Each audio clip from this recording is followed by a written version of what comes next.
ಓಂ ಶಾಂತಿ. ಇಂದಿನ ದಿನಾಂಕ 20/11/2025. ಪ್ರಾರ್ಥ ಮುರುಳಿ ಬಾಪ್ತಾದ ಮಧುಬನ. ಮಧುರ ಮಕ್ಕಳೇ, ನೀವು ಮಕ್ಕಳಿಗೆ ಶಾಂತಿ ಮತ್ತು ಸುಖದ ಆಸ್ತಿಯನ್ನು ಕೊಡಲು ತಂದೆಯು ಬಂದಿದ್ದಾರೆ. ನಿಮ್ಮ ಸ್ವಧರ್ಮವೇ ಶಾಂತಿಯಾಗಿದೆ. ಆದ್ದರಿಂದ ನೀವು ಶಾಂತಿಗಾಗಿ ಅಲೆದಾಡುವುದಿಲ್ಲ.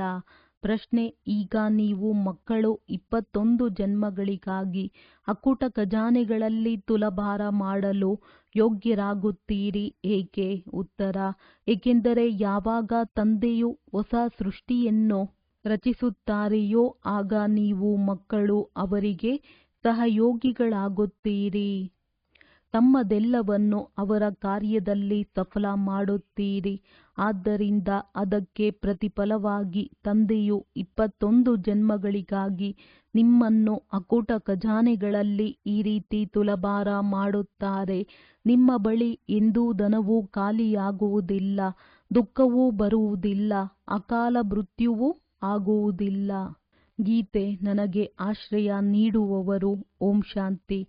ಮಧುರಾತಿ ಮಧುರ ಆತ್ಮಿಕ ಮಕ್ಕಳಿಗೆ ಓಂನ ಅರ್ಥವನ್ನು ತಿಳಿಸಿದ್ದೇನೆ. ಕೆಲವರು ಕೇವಲ ಓಂ ಎಂದು ಹೇಳುತ್ತಾರೆ, ಆದರೆ ವಾಸ್ತವದಲ್ಲಿ ಓಂ ಶಾಂತಿ ಎಂದು ಹೇಳಬೇಕು. ಕೇವಲ ಓಂ ಎಂದರೆ ಓಂ ಭಗವಂತನೆಂದು ಅದರ ಅರ್ಥವಾಗುತ್ತದೆ. ಓಂ ಶಾಂತಿಯ ಅರ್ಥವಾಗಿದೆ. ನಾನಾತ್ಮನು ಶಾಂತ ಸ್ವರೂಪನಾಗಿದ್ದೇನೆ. ನಾವಾತ್ಮರಾಗಿದ್ದೇವೆ. ಇದು ನನ್ನ ಶರೀರವಾಗಿದೆ. ಮೊದಲಿಗೆ ಆತ್ಮ, ನಂತರ ಶರೀರ. ಆತ್ಮವು ಶಾಂತ ಸ್ವರೂಪನಾಗಿದೆ. ಅದರ ನಿವಾಸ ಸ್ಥಾನವು ಶಾಂತಿಧಾಮವಾಗಿದೆ. ಬಾಕಿ ಯಾವುದೇ ಕಾಡಿನಲ್ಲಿ ಹೋದರೆ ಸತ್ಯ ಶಾಂತಿ ಸಿಗುವುದಿಲ್ಲ. ಯಾವಾಗ ಮನೆಗೆ ಹೋಗುತ್ತೀರೋ ಆಗಲೇ ಸತ್ಯವಾದ ಶಾಂತಿ ಸಿಗುತ್ತದೆ. ಎರಡನೆಯದಾಗಿ, ಎಲ್ಲಿ ಅಶಾಂತಿ ಇದೆಯೋ ಅಲ್ಲಿಯೇ ಶಾಂತಿಯನ್ನು ಬಯಸುತ್ತಾರೆ. ಈ ಅಶಾಂತಿಯ ದುಃಖಧಾಮವು ವಿನಾಶವಾದ ಮೇಲೆ ಶಾಂತಿ ಸ್ಥಾಪನೆಯಾಗುವುದು. ನೀವು ಮಕ್ಕಳಿಗೆ ಶಾಂತಿಯ ಆಸ್ತಿಯು ಸಿಗುವುದು. ಅಲ್ಲಿ ಮನೆಯಲ್ಲಾಗಲಿ ಹೊರಗಡೆ ರಾಜಧಾನಿಯಲ್ಲಾಗಲಿ ಅಶಾಂತಿ ಇರುವುದಿಲ್ಲ. ಅದಕ್ಕೆ ಶಾಂತಿಯ ರಾಜ್ಯವೆಂದು ಹೇಳಲಾಗುತ್ತದೆ.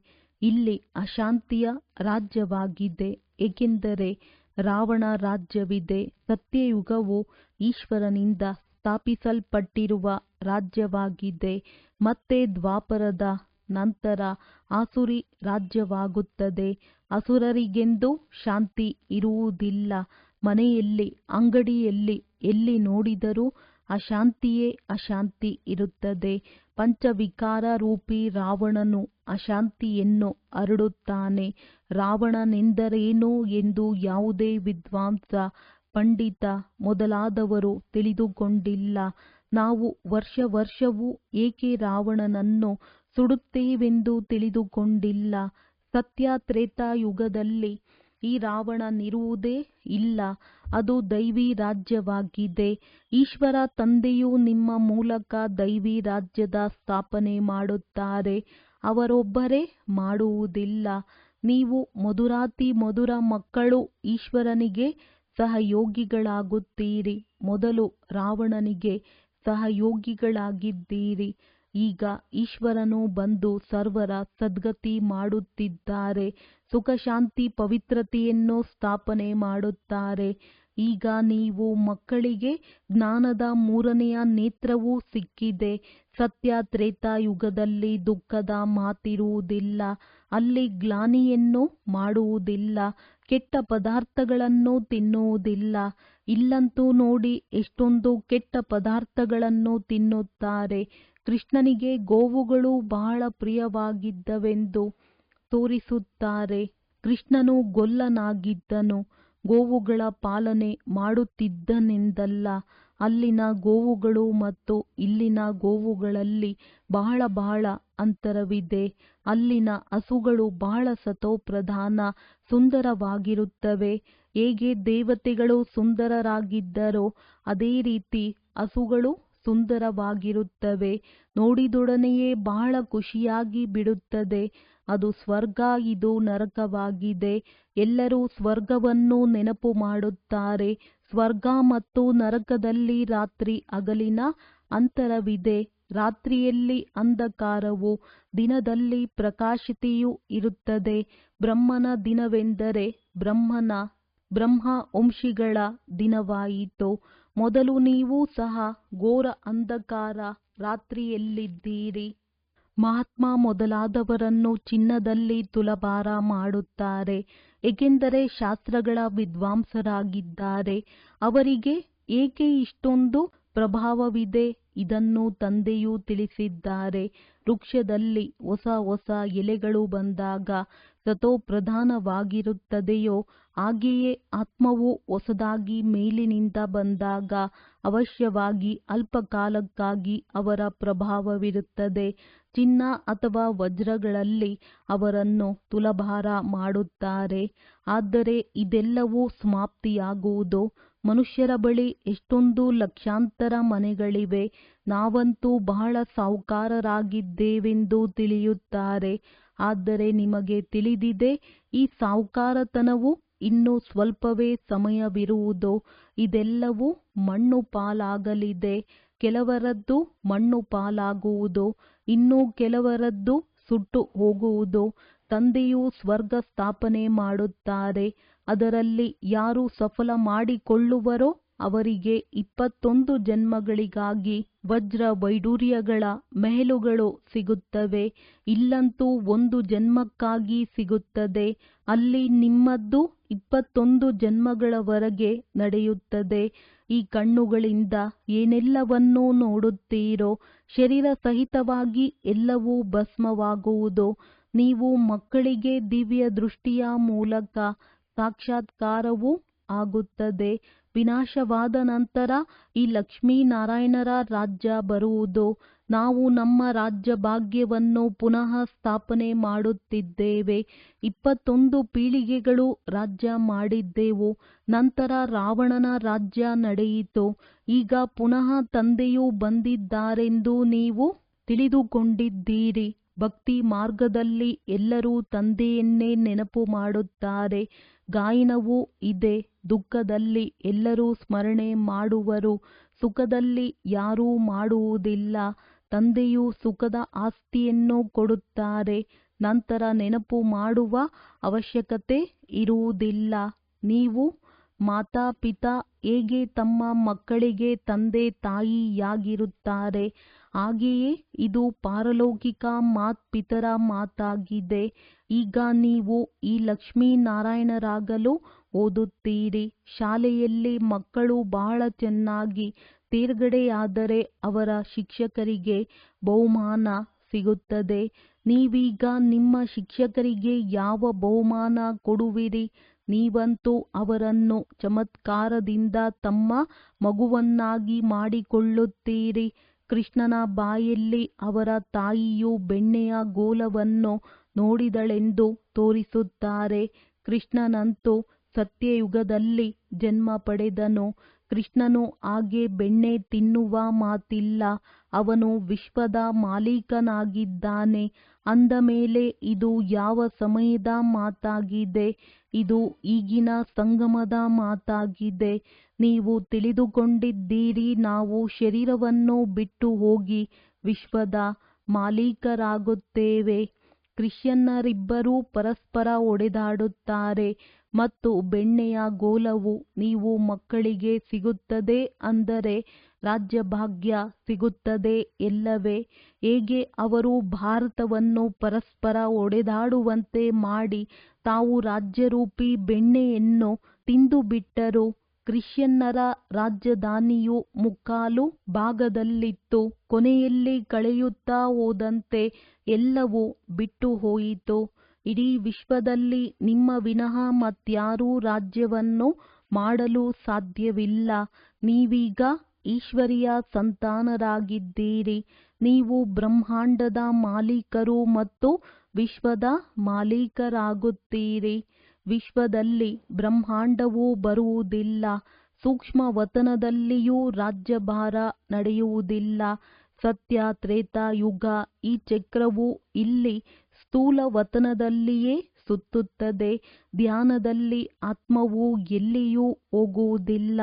ಒಂದು ವೇಳೆ ಆತ್ಮವು ಹೋಗುವುದಾದರೆ ಶರೀರವು ಸಮಾಪ್ತಿಯಾಗಿ ಬಿಡುವುದು. ಕೇವಲ ಇದೆಲ್ಲವೂ ಸಾಕ್ಷಾತ್ಕಾರವಾಗಿದೆ.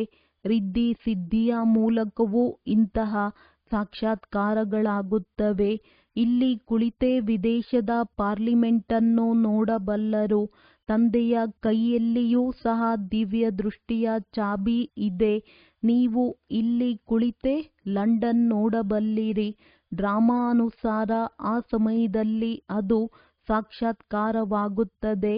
ಅದು ಡ್ರಾಮಾದಲ್ಲಿ ಮೊದಲಿನಿಂದಲೇ ನಿಗದಿಯಾಗಿದೆ. ಹೇಗೆ ಭಗವಂತನು ಅರ್ಜುನನಿಗೆ ಸಾಕ್ಷಾತ್ಕಾರ ಮಾಡಿಸಿದರೆಂದು ಹೇಳುತ್ತಾರೆ. ಡ್ರಾಮಾ ಅನುಸಾರ ಅವರಿಗೆ ಸಾಕ್ಷಾತ್ಕಾರವಾಗಬೇಕಿತ್ತು. ಇದು ನಿಗದಿಯಾಗಿದೆ. ಇದರಲ್ಲಿ ಯಾರದೇ ದೊಡ್ಡಸ್ತಿಕೆ ಇಲ್ಲ. ಇದೆಲ್ಲವೂ ಡ್ರಾಮಾ ಅನುಸಾರ ನಡೆಯುತ್ತದೆ. ಕೃಷ್ಣನು ವಿಶ್ವದ ರಾಜಕುಮಾರನಾಗುತ್ತಾನೆ. ಅಂದರೆ ರಾಜ್ಯರೂಪಿ ಬೆಣ್ಣೆಯೂ ಸಿಗುತ್ತದೆ. ಯಾವುದಕ್ಕೆ ವಿಶ್ವ ಮತ್ತು ಬ್ರಹ್ಮಾಂಡವೆಂದು ಯಾವುದಕ್ಕೆ ಹೇಳಲಾಗುತ್ತದೆ ಎಂಬುದು ಯಾರಿಗೂ ತಿಳಿದಿಲ್ಲ. ಬ್ರಹ್ಮಾಂಡದಲ್ಲಿ ನೀವಾತ್ಮಗಳು ವಾಸಿಸುತ್ತೀರಿ. ಸೂಕ್ಷ್ಮ ವತನಕ್ಕೆ ಬಂದು ಹೋಗುವ ಸಾಕ್ಷಾತ್ಕಾರಗಳು ಈ ಸಮಯದಲ್ಲಿಯೇ ಆಗುತ್ತದೆ. ಇನ್ನು 5000 ವರ್ಷಗಳವರೆಗೆ ಸೂಕ್ಷ್ಮ ವತನದ ಹೆಸರೇ ಇರುವುದಿಲ್ಲ. ಬ್ರಹ್ಮದೇವತಾಯ ನಮಃ ಎಂದು ಹೇಳುತ್ತಾರೆ. ನಂತರ ಶಿವ ಪರಮಾತ್ಮಾಯ ನಮಃ ಎಂದು ಹೇಳುತ್ತಾರೆಂದರೆ ಎಲ್ಲರಿಗಿಂತ ಅವರು ಶ್ರೇಷ್ಠನಾದರಲ್ಲವೇ. ಅವರಿಗೆ ಭಗವಂತನೆಂದು ಹೇಳಲಾಗುತ್ತದೆ. ಆ ದೇವತೆಗಳು ಮನುಷ್ಯರೇ ಆಗಿದ್ದಾರೆ, ಆದರೆ ದೈವಿ ಗುಣವಂತರಾಗಿದ್ದಾರೆ. ಬಾಕಿ 4 ಭುಜಗಳುಳ್ಳ ಮನುಷ್ಯರಿರುವುದಿಲ್ಲ.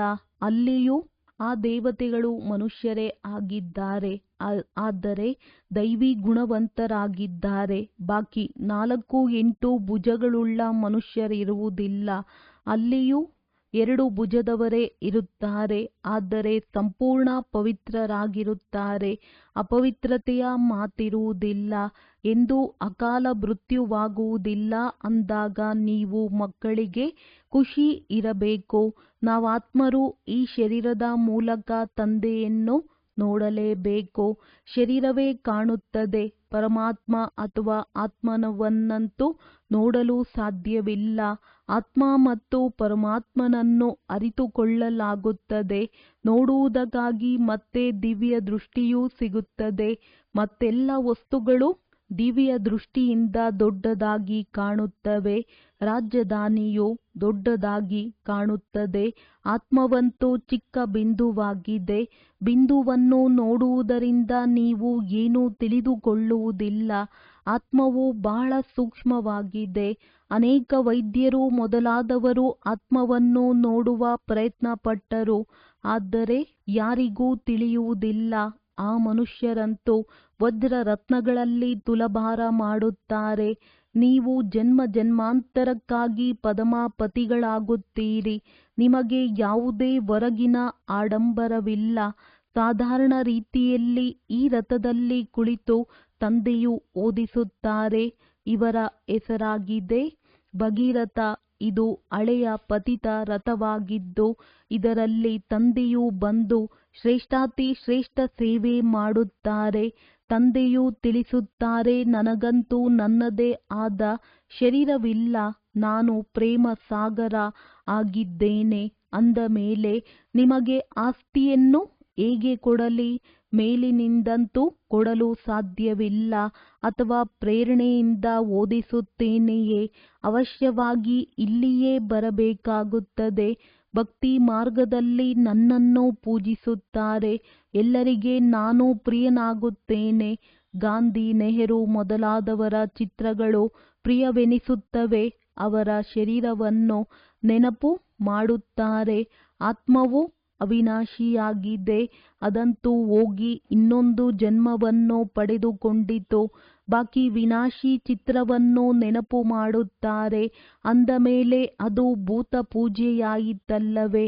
ಸಮಾಧಿಯನ್ನು ಮಾಡಿ ಅದರ ಮೇಲೆ ಹೂಗಳನ್ನಾಕುತ್ತಾರೆ. ಇದು ನೆನಪಾರ್ಥವಾಗಿದೆ. ಶಿವನಿಗೆ ಎಷ್ಟೊಂದು ಮಂದಿರಗಳಿವೆ. ಎಲ್ಲದಕ್ಕಿಂತ ಹೆಚ್ಚಿನ ನೆನಪಾರ್ಥವು ತಂದೆಯದಾಗಿದೆ ಎಲ್ಲವೇ. ಸೋಮನಾಥ ಮಂದಿರದ ಗಾಯನವಿದೆ.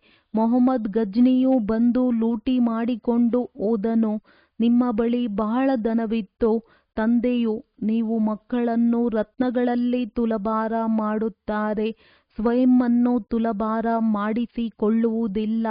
ನಾನು ಇಷ್ಟು ಧನವಂತನಾಗುವುದಿಲ್ಲ, ನಿಮ್ಮನ್ನೇ ಮಾಡುತ್ತೇನೆ. ಅವರನ್ನಂತೂ ಇಂದು ತುಲಾಭಾರ ಮಾಡುತ್ತಾರೆ, ನಾಳೆ ಅವರು ಮರಣ ಹೊಂದಲೂಬಹುದು. ಹಣವೇನೂ ಕೆಲಸಕ್ಕೆ ಬರುವುದಿಲ್ಲ.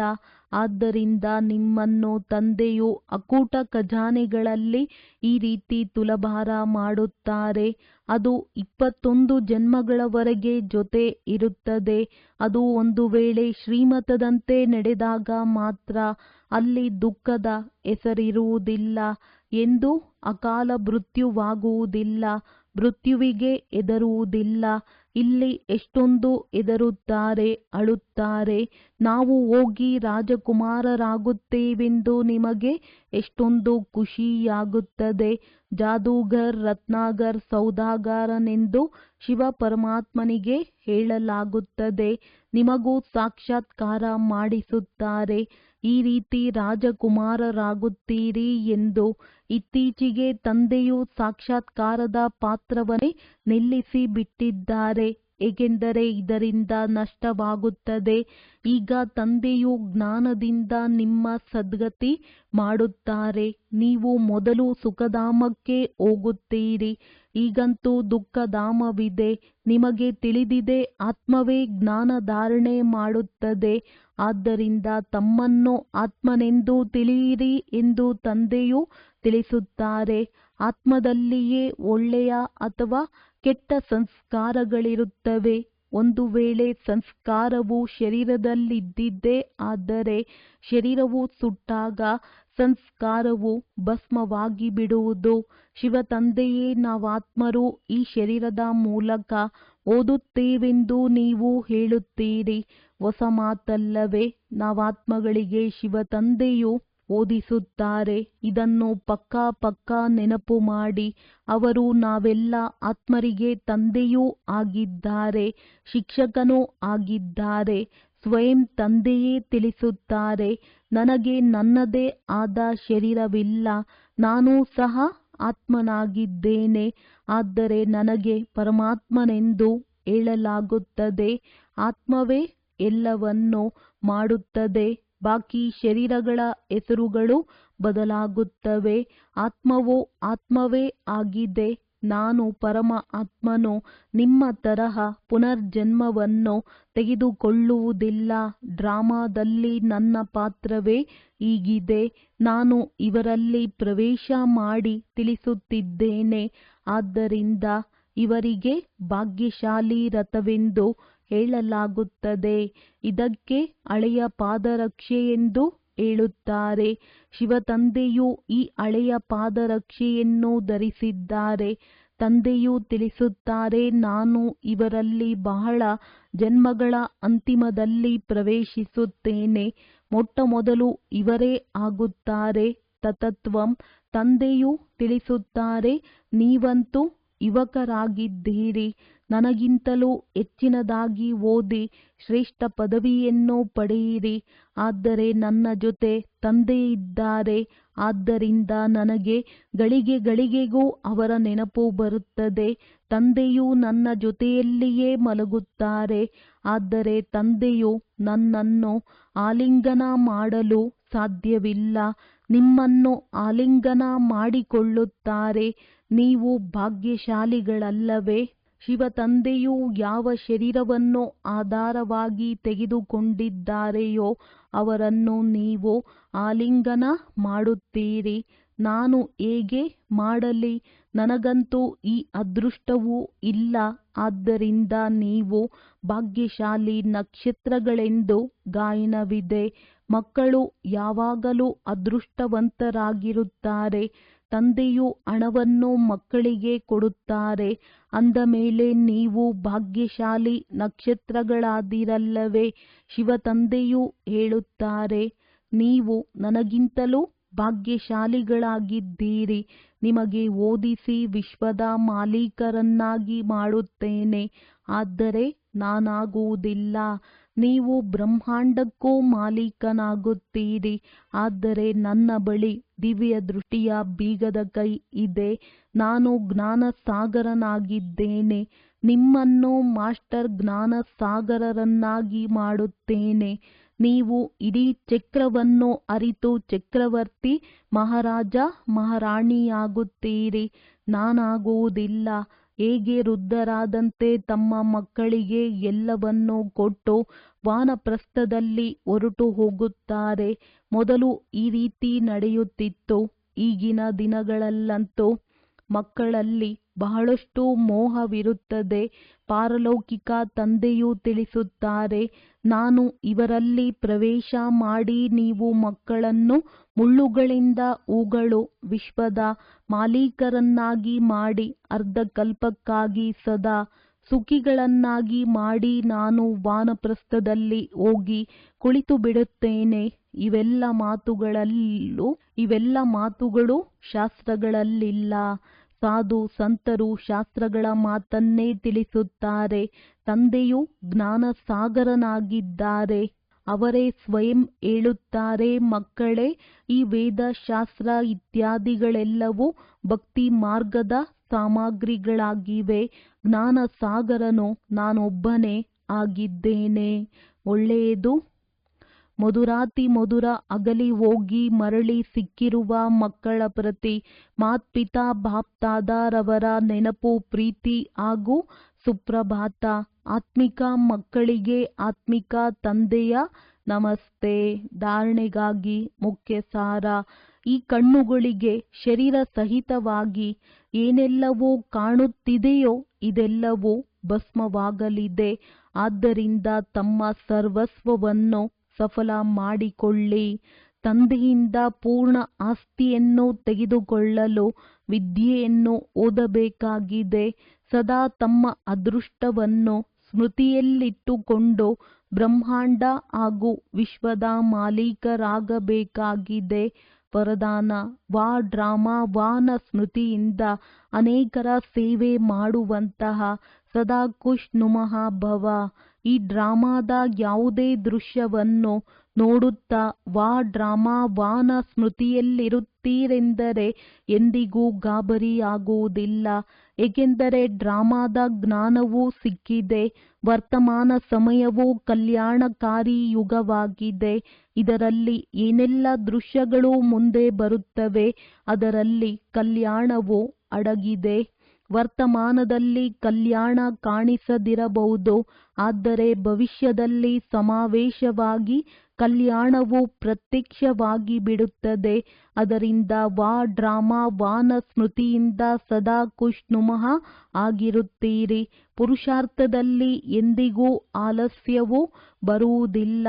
ಸ್ವತಃವಾಗಿಯೇ ತಮ್ಮ ಮೂಲಕ ಅನೇಕರ ಸೇವೆಯಾಗುತ್ತಿರುತ್ತದೆ. ಸ್ಲೋಗನ್: ಶಾಂತಿಯ ಶಕ್ತಿಯೇ ಮನ್ಸಾ ಸೇವೆಯ ಸಹಜ ಸಾಧನವಾಗಿದೆ. ಎಲ್ಲಿ ಶಾಂತಿಯ ಶಕ್ತಿ ಇದೆ ಅಲ್ಲಿ ಸಂತುಷ್ಟತೆ ಇದೆ. ಅವ್ಯಕ್ತ ಸೂಚನೆ: ಅಶರೀರಿ ಅಥವಾ ವಿದೇಹಿ ಸ್ಥಿತಿಯ ಅಭ್ಯಾಸ ಹೆಚ್ಚಿಸಿ. ಎಷ್ಟು ಅವ್ಯಕ್ತ ಲೈಟ್ ರೂಪದಲ್ಲಿ ಸ್ಥಿತರಾಗುವಿರಿ ಅಷ್ಟು ಶರೀರದಿಂದ ಭಿನ್ನತೆಯ ಅಭ್ಯಾಸ ಆಗುವ ಕಾರಣ ಒಂದು ವೇಳೆ 2-4 ನಿಮಿಷವೂ ಅಶರೀರಿ ಆಗುವಿರಿ ಎಂದರೆ 4 ಗಂಟೆಯ ಕಾಲ ಆರಾಮ ಮಾಡಿದಷ್ಟು ಅನುಭವವಾಗುವುದು. ಇಂತಹ ಸಮಯ ಬರುವುದು ಯಾವಾಗ ನಿದ್ರೆಯ ಬದಲಾಗಿ 4-5 ನಿಮಿಷ ಅಶರೀರಿ ಆಗಿ ಹೋಗುವಿರಿ ಹಾಗೂ ಶರೀರಕ್ಕೆ ಆರಾಮ ಸಿಕ್ಕೇ ಬಿಡುವುದು. ಲೈಟ್ ಸ್ವರೂಪದ ಸ್ಮೃತಿಯನ್ನು ಶಕ್ತಿಶಾಲಿ ಮಾಡುವುದರಿಂದ ಲೆಕ್ಕಾಚಾರವನ್ನು ಸಮಾಪ್ತಿ ಮಾಡುವುದರಲ್ಲಿಯೂ ಸಹ ಲೈಟ್ ರೂಪವಾಗುವಿರಿ. ಒಳ್ಳೆಯದು. ಓಂ ಶಾಂತಿ. ಓಂ ಶಾಂತಿ.